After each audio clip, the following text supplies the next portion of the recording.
Bhagalpur news 724 में आपका स्वागत है। सबसे पहले आज की मुख्य खबरें। बिहार सरकार की योजना मेडल लाओ नौकरी पाओ और सुविधा नदारद। हथियार लहराते हुए डीजे की धुन पर थिरकते हुए वीडियो वायरल।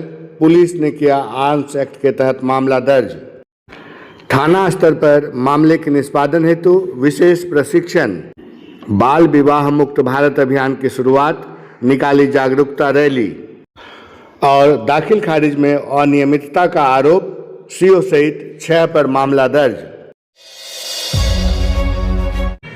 खबरों के साथ मैं हूं कुमार पुरुषोत्तम। नमस्कार। अब खबरें विस्तार से।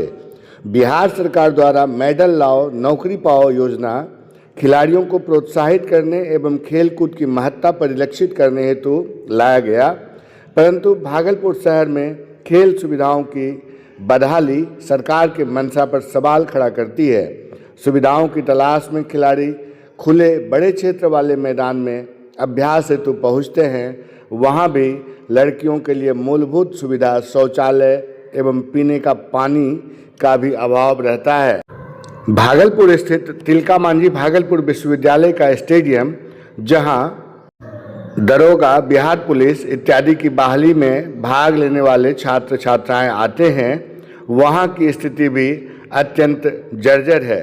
जब हमारे संवाददाता ने वहां जायजा लिया तो देखिए अभ्यास करने वाले छात्र छात्राओं का क्या कहना है।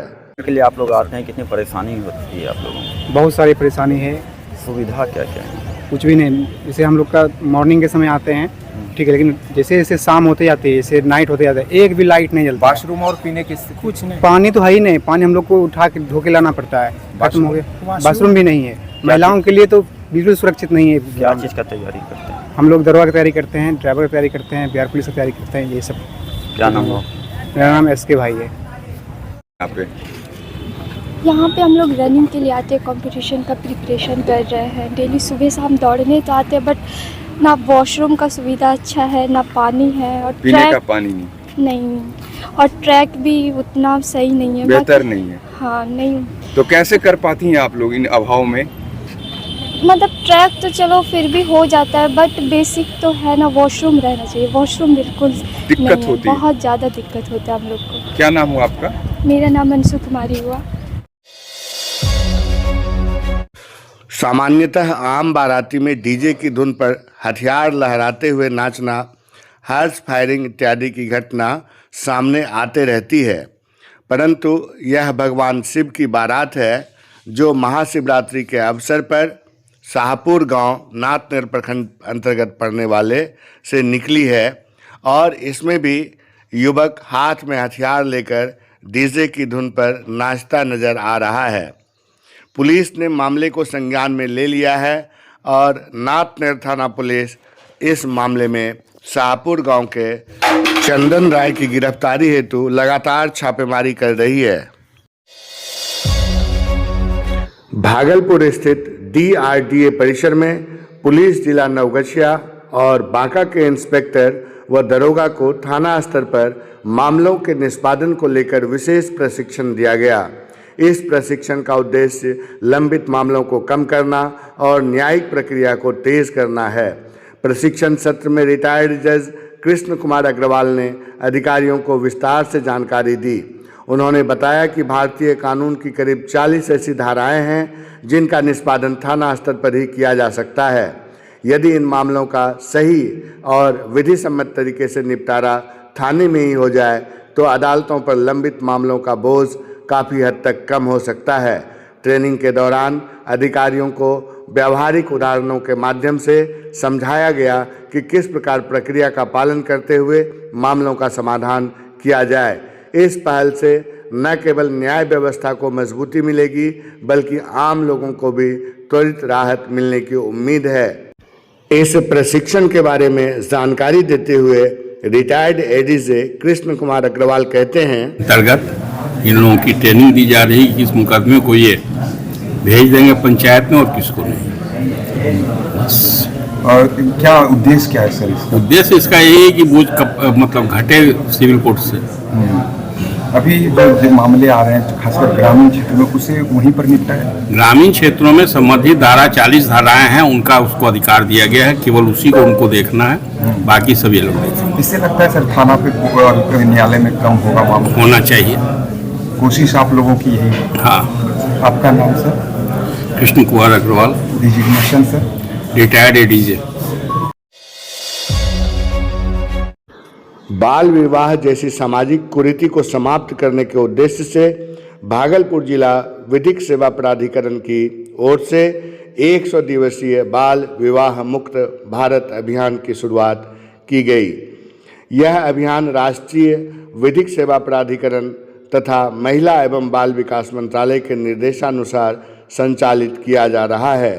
कार्यक्रम का आयोजन व्यवहार न्यायालय परिसर स्थित DLSA कार्यालय में किया गया, जहां अधिकारियों, सामाजिक कार्यकर्ताओं और आम लोगों की भागीदारी देखी गई। अभियान का मुख्य उद्देश्य बताते हुए रंजीता कुमारी कहती हैं के कार्यक्रम की जो शुरुआत हुई वो माननीय जिला एवं सत्र न्यायाधीश महोदय धर्मेंद्र कुमार सिंह सर ने हरी झंडी दिखाकर, और आज जो कैरल मार्च के जो TNB लॉ कॉलेज के स्टूडेंट थे उन लोगों के सहयोग से आज का ये कार्यक्रम आयोजित किया।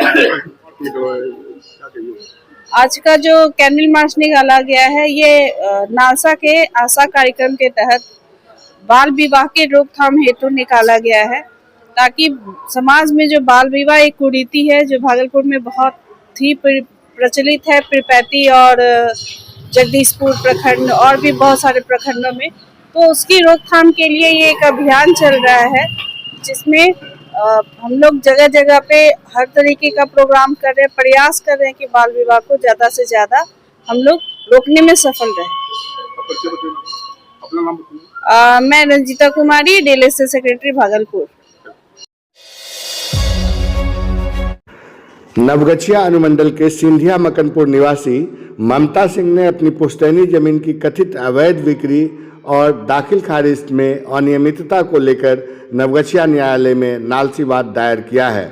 मामले में गोपालपुर अंचलाधिकारी रोशन कुमार समेत 6 लोगों को आरोपी बनाया गया है। पीड़िता से ही सुनिए वो इस मामले में क्या कहती हैं। आपका? कुमारी ममता सिंह। कुमारी ममता, क्या मामला है? कोर्ट आया? कोर्ट एक्चुअली ज़मीन मेरी बेच दिए हैं लोग।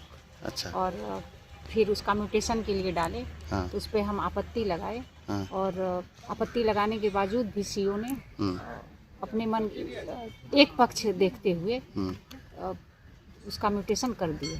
आपत्ति आपने लगाया था, जिसके बाद भी म्यूटेशन कर दिया गया? बाद भी म्यूटेशन किया गया, और मतलब 1 महीने के अंदर सारा फटाफट प्रक्रिया करके म्यूटेशन कर दिया गया, जबकि उससे पहले कितना केस पेंडिंग होगा CO ऑफिस में।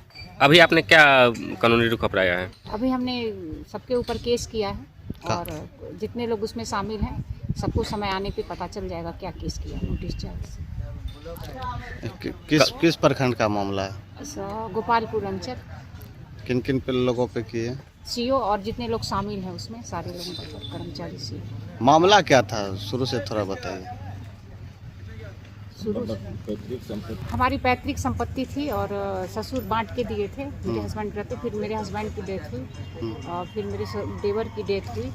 तो जो ससुर हमारे बांट के दिए थे मेरे पास 20 साल से करीब दखल में था, और उसका खेती हम उपजा खा रहे थे, और उसी को जाके मेन आगे का जो खसरा था सारा जमीन उसका मेरी ननद के द्वारा बेच दिया गया।